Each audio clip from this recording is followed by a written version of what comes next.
57% daw ng mga Pinoy ang nagsasabing sila ay nalulungkot base sa SWS survey. Pero kakaibang kalungkutan daw ang nararamdaman ng ilang namatayan ng mahal sa buhay kahit lumipas na ang ilang taon.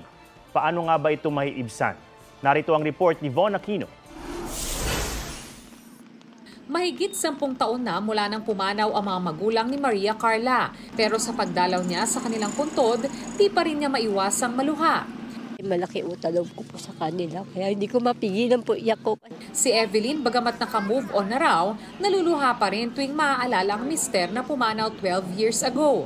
O lalo pag yung birthday niya, naluluha ako, tsaka Valentine's Day, tuloy ako siya, tsaka ito darating ang Pasko at Bagong Taon siya. Ayon sa isang psychiatrist, ang pagluluksa di raw dapat minamadali. Walang timeline ito. Again, kanya-kanyang pacing tayo, wag madaliin ang grieving process. Para raw maibsan ang kalungkutan habang nagdadalamhati, tanggapin at i-express ang emosyon, palibutan ang sarili ng pamilya at mga kaibigan, at magkwento tungkol sa namayapang mahal sa buhay.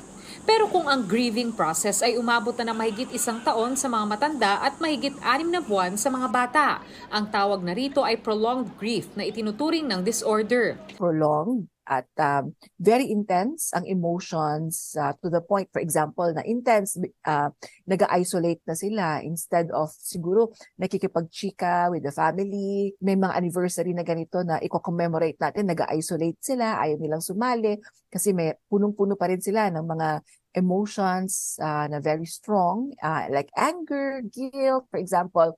Kalimitang napagkakamalang depression ito pero may pagkakaiba. Sa prolonged grief, sumisentro ang emosyon sa pagnanais na makasama ulit ang pumanaw na mahal sa buhay.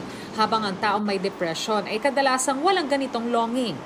Mas maganda seek help, mas maganda we go through talk therapy kung kinakailangan, or support groups are also very helpful.